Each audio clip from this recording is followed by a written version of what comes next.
Doa bukan proses satu hari. Bagi beberapa orang doa mungkin 10 tahun baru ada buahnya. Bagi beberapa orang mungkin doa baru 5 tahun. Ada yang dijawab langsung, ada yang dijawab sebulan, ada yang dijawab 2 tahun. Tetapi apapun itu Tuhan pasti jawab.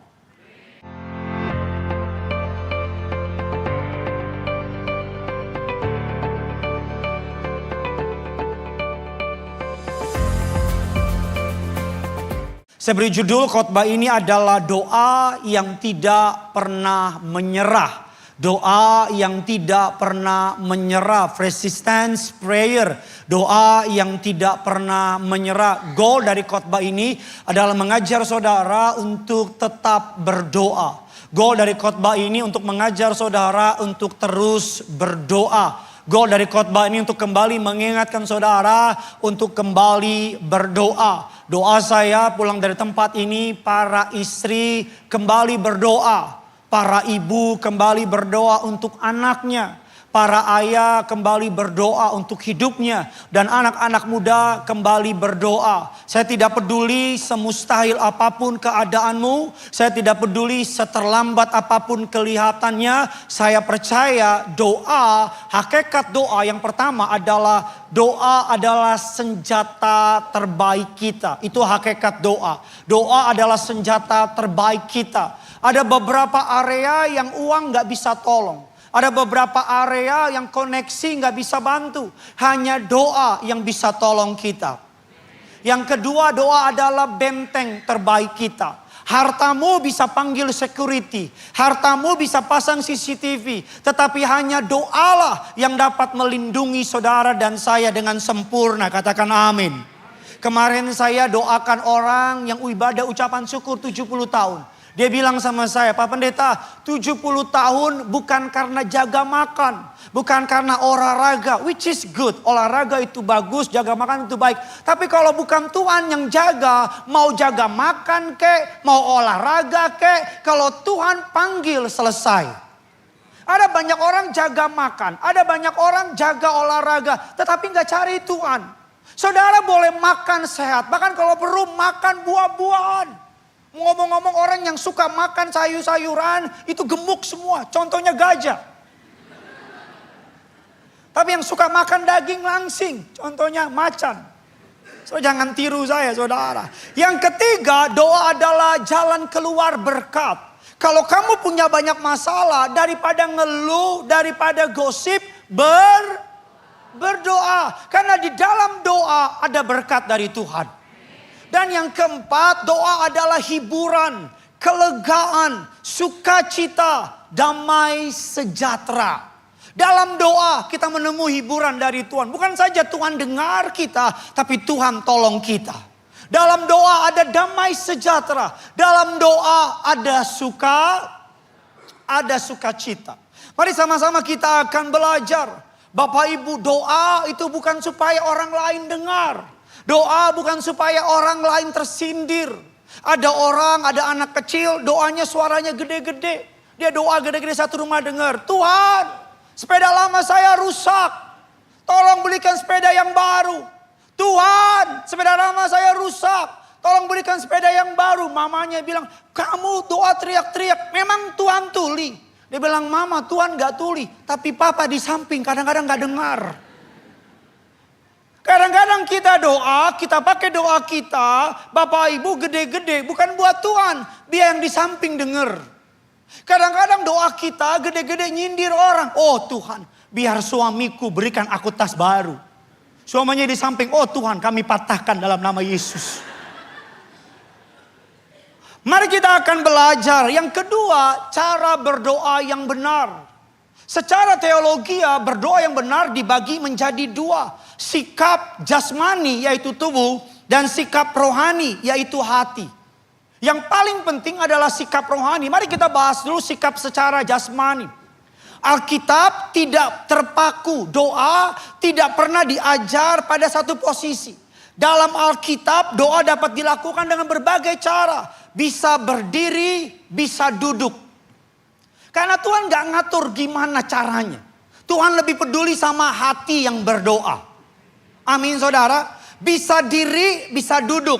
bisa berlutut, bisa bertelut. Bisa sambil berjalan, kamu jalan pagi sambil ngomong sama Tuhan, itu doa. Kamu bisa sambil mancing keributan. Mancing ikan sambil ngomong sama Tuhan, itu doa. Kamu bisa sambil nyetir, sambil ngomong sama Tuhan, itu namanya. Dan kalau kamu doa sambil nyetir, pastikan buka mata. Karena kalau kau tutup mata pas amin, Tuhan bilang, so sampai ngana kata Tuhan. Langsung sampai ke rumah Bapa di surga. Doa Bapak Ibu bisa angkat tangan, lipat tangan, bisa duduk, ngokayang ke. Karena bagi Tuhan bukan posisi, tapi apa? Hati. Mari kita belajar dari sikap hati. Apa yang Alkitab ajarkan ketika kita berdoa? Yang pertama, sikap hati yang benar dalam berdoa adalah hati yang rendah. Artinya begini, doa itu jangan sombong. Ada orang yang butuh dia, tapi dia yang sombong sama Tuhan.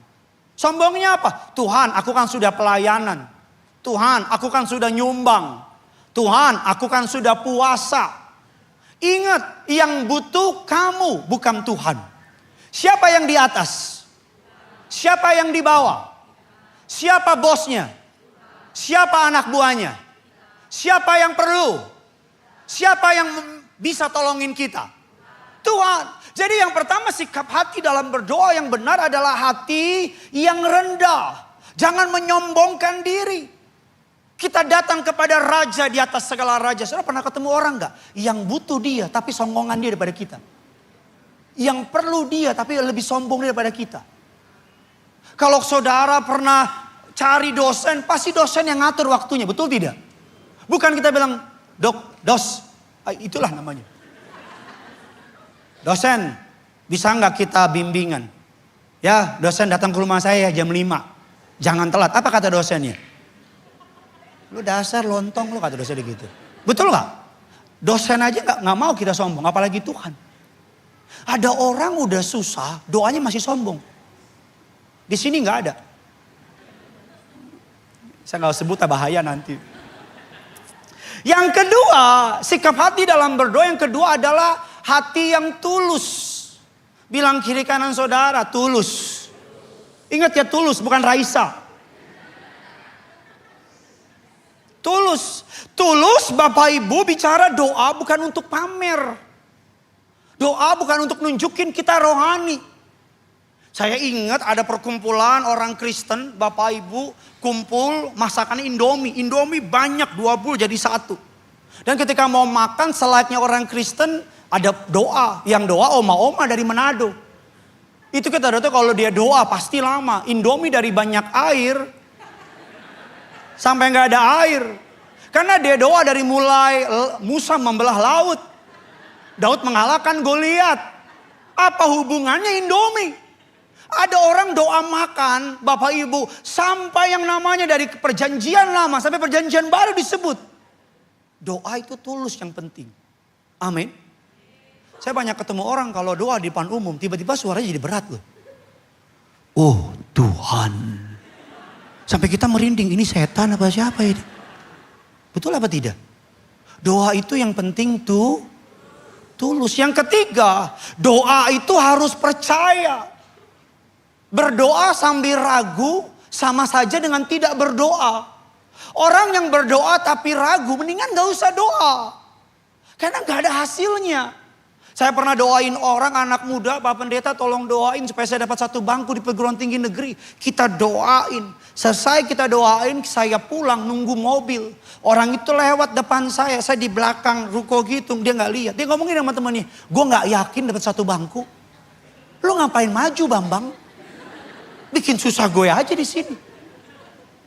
Ada orang doa tapi ragu. Siapa di sini yang yakin Tuhan pasti kasih pasangan hidup? Udah jomblo sombong. Model begini repot ditolong. Saya kasih satu kesempatan sekali lagi. Gini loh, kalau lagi butuh gak usah sombong. Saya sombong udah laku, wajar. Anak 2, tenang saya.